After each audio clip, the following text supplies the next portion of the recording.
Mga stories, no, paalala lang po, no, huwag kayong bibili ng basta-basta ng mga laptop mo. Especially ganito yung specs nyo. Okay? Dahil na di ganun yung specs nyo, even sabihin natin branded yan o brand new. Okay? Kasi may paalala itong ano ito.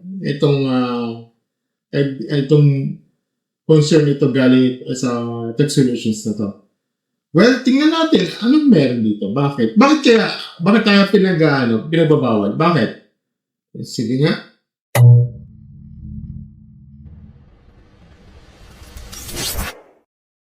Hello mga stories! Welcome sa ating sa Stories on the Go page.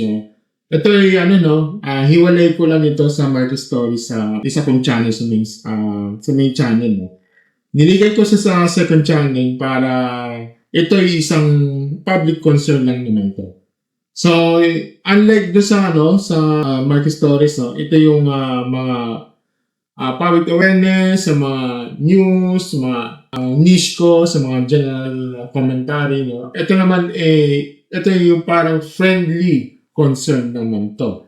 Okay? Kasi mga stories, minsan kasi aware kayo, kung lalo na kung bibili kayo ng mga brand new laptops, dahil akala mo safe na, mas mabilis, at saka mas sulit, di ba? Well, bago ka magbumili dito ko muna kayo. Okay? Panoorin nyo muna hanggang dulo. Kasi mga stories hindi lahat ng brand new ay magandang bilhin. Kasi minsan mga bagong laptop na sobrang mura, given yun, naiintindihan ko yun na kailangan bumili kayo nagka-canvas kayo, gusto nyo kasi mura lang.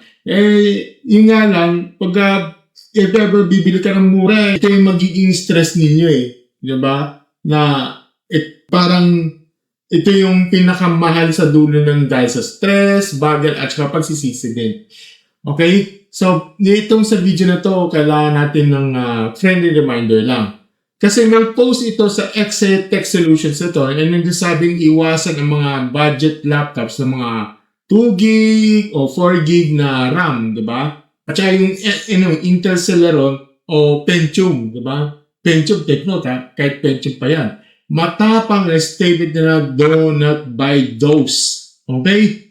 So, ngayon, hihimay natin, tama ba sila o talagang may kulang pa ng mga warning ito? So, kung bibili kayo ng mga laptop, ito para sa inyo, lalo sa mga online class, work from home, office task, o pang-araw-araw na gamit, ito ay importante ito. Okay? Kaya tara, usap tayo dito mga stories. Okay? So, mga stories, ayon sa Tech Solutions, dahil sa pagdami ng online activities tungkol sa mga school lessons, work from home, maraming taong bumibili ng mga laptop para sa sarili nila o para sa mga anak nila. So, currently, mga stories, kung napapansin nyo yung date niya is nasa May 28, 2020. So, ito yung pandemic era. Gusto ko i-bring up sa inyo para mas alam kayo, okay? Lalo na medyo lumalaganap na yung mga AI. Pero mas maganda na i-refresh kayo, lalo sa mga hindi siya techy, Ngayon, ito mga stories, sa pagdami ng online activities, school lessons, work from home, maraming taong bumibili ng laptop para sa sarili nila o para sa mga anak nila. Pero ito kasi sabi nila, bago kayong bumili ng laptop, alamin mo muna yung specs. Ang punto nila kasi dito, karamihan daw sa mga budget brand new laptops ngayon ay merong 2 gig at saka may 4 gig RAM. Kasi mostly, nasa 4 gig lang ang pinaka-minimum. Okay? Currently, nasa 4 gig. At saka, ang recommendation is 8 gig. Okay? Okay. Kaya mostly sa 4 gig lang. Intel Celeron, tapos yung ibang cases, yung Pentium na processor, yun yung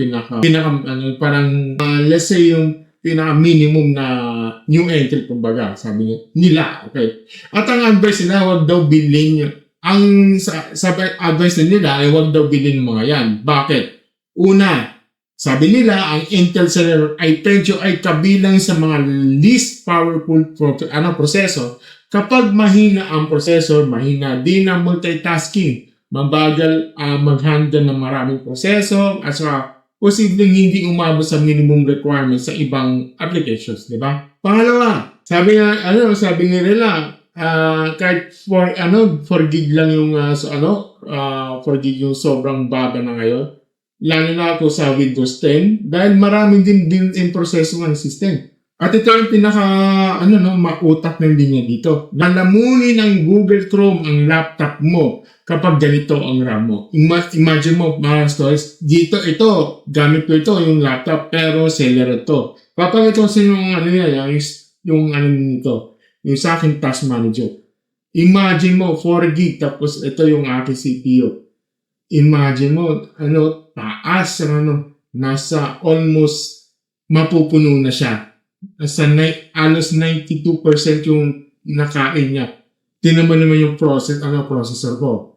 Ang Google Chrome ko, nasa almost 404 yan. What for kung maraming tabs yan? Maabot siya ng 1 gig to 2 gigs. Di ba?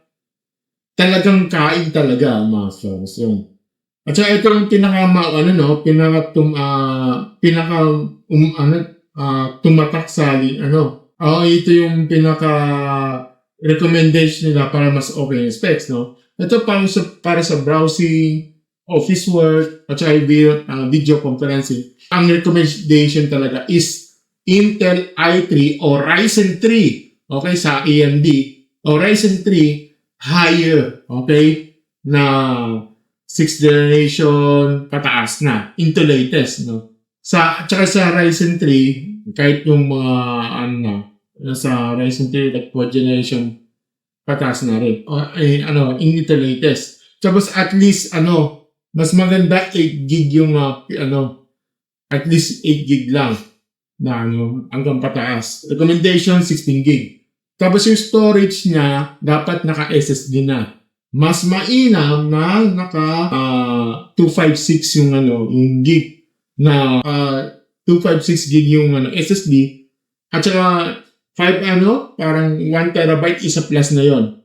Okay yun. Kahit sabihin natin dalawa yung storage, isa plus para sa akin na yun. So, at saka para sa mga casual editing, gaming at rendering, kailangan naka i5 at i7 o AMD, Ryzen 5 at saka Ryzen 7. No? So, at saka ito yung, dapat higit sa 8 gig yung RAM, diba? 8 gig yung RAM, tsaka 256 SSD.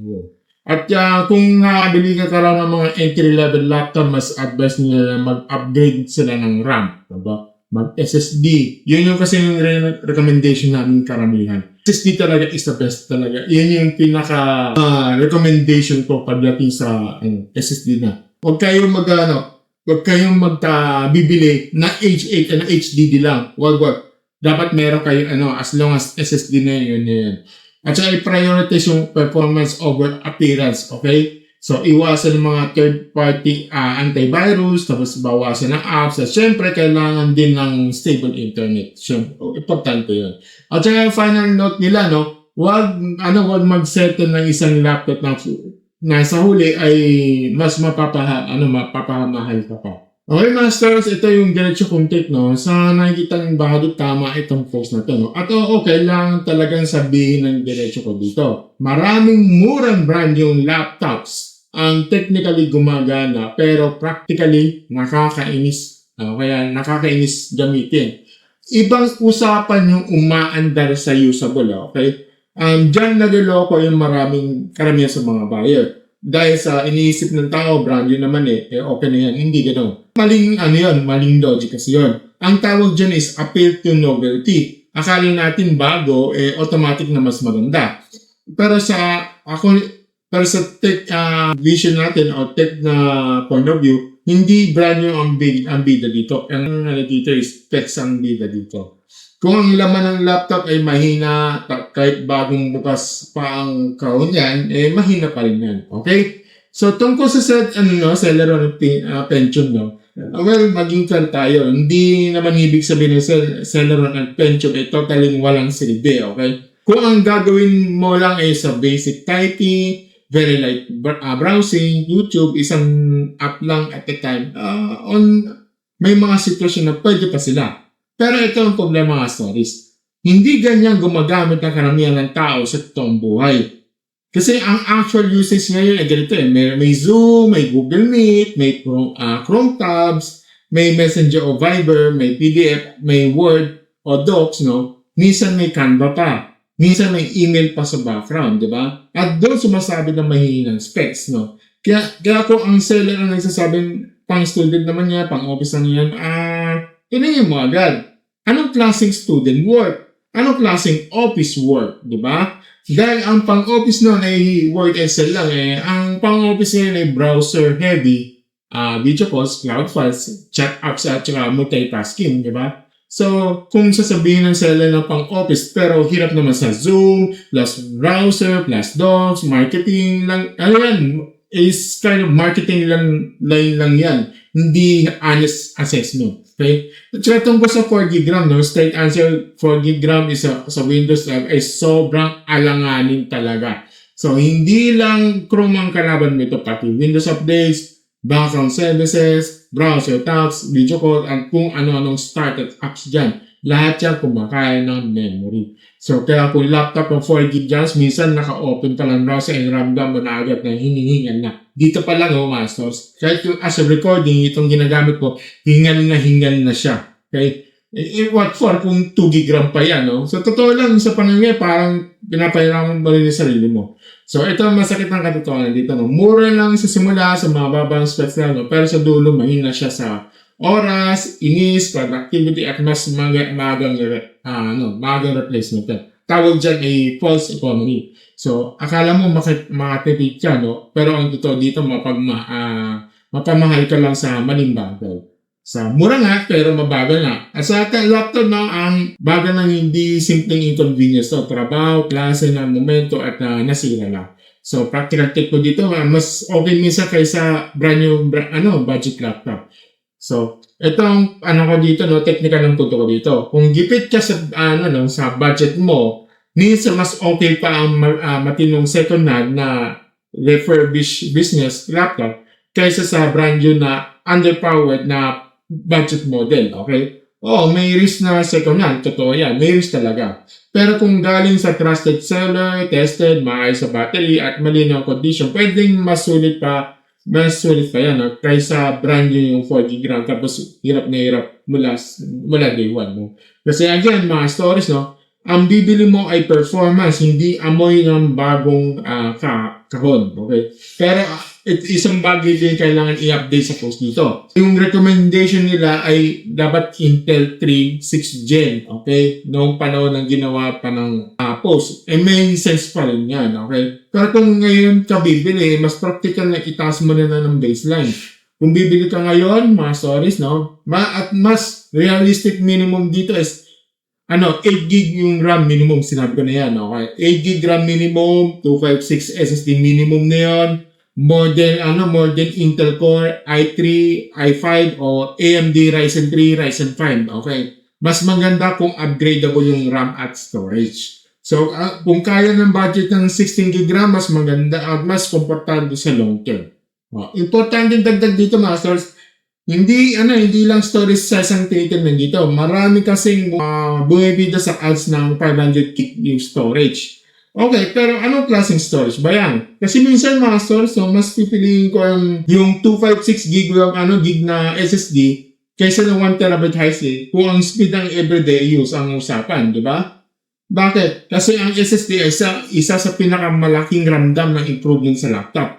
Mas mabilis yung boot, mas mabilis yung open ng apps, mas responsive ang pakiramdam sa system. Di porket na malaking storage ay okay na. Mas prepare mo na lang, gawin mo lang dalawa yung storage mo. Kumbaga, primary yung SSD tapos yung secondary is 1TB.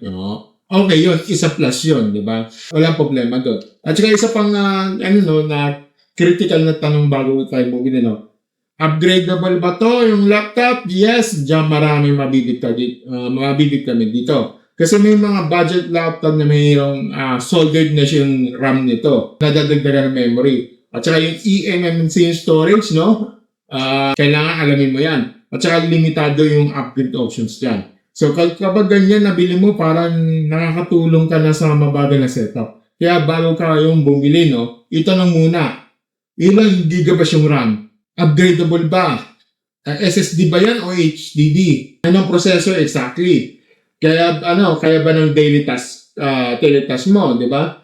Ilang tabs, apps, video calls na kaya nito na hindi mo mabagsak, no? Kung nakabili ka ng entry-level laptop, hindi pa naman katapos ang video dito, okay? Kung meron ka ng mababang specs ng laptop, huwag ka nang kaagad magpanik. Gawin mo na lang itong password, mas maganda mag-upgrade ka lang ng RAM, magpalit ka ng SSD, alisin yung unnecessary startup apps, di ba? Huwag ka maglagay ito anong heavy antivirus kung sakit naman ng Windows Defender, okay? Bawasan ang sabay-sabay ng bukas ng apps, no? Huwag gawing 20 tab machine yung 4 GB RAM na laptop, okay? At, tama rin yung point ng sa internet, no? Kahit malakas yung laptop mo, kung mahina naman yung internet mo, lag pa rin yan. So, sabihin natin, mataas ang performance yung laptop mo. Pero pagdating sa internet, hindi. Okay? Pero magkaiba yan, hindi dapat sisihin ng internet sa problema na may inang specs. Okay? So, ito na masasabi ko dito, Master. So, huwag kang bibili ng laptop based lang sa presyo, promos, freebies, o may salitang brand new daw. Okay? Kasi bumibili ka base sa actual na gagawin mo, real world workload, no, upgrade options, at long-term usability. Kung para sa online class, work from home, office files, browsing, video calls, ang practical minimum ngayon 8 GB RAM, SSD, at saka yung decent modern processor. So, kung editing, gaming, rendering, o mas mabigat yung multitasking ang kailangan mo, huwag mong lokohin ang sarili mo na kakayanin ng sobrang entry-level unit. Hindi yan pala pagiging maarte. Pagiging realistic yan, okay? And minsan, kung pinakamatinong desisyon na hindi yung pinakamura, kundi yung hindi ka mapabili ulit agad, okay? Kung kulang ang budget mo, minsan mas mabuting maghintay, mag-ipon ng konti, o maghanap ka ng matinong alternative, kaysa bumili agad ng laptop na pagsisihan mo rin makalipas ng ilang linggo lang. Okay? So, Masters, kayo ba? Nakabili pa kayo ng brand new laptop na sobrang bagal? Okay naman, may na-discover yung sulit na specs na talagang worth it. Okay? Comment down below sa baba ang experience nyo para makatulong din sa ibang bibili pa lang. Okay? So, kung gusto nyo mga maraming diretso practical na wala parigiling yung commentary nyo, huwag kayo like, share, subscribe sa ating channel, hit the notification button sa ating baba. As always, my stories, thank you and have a great never sauce. Bye.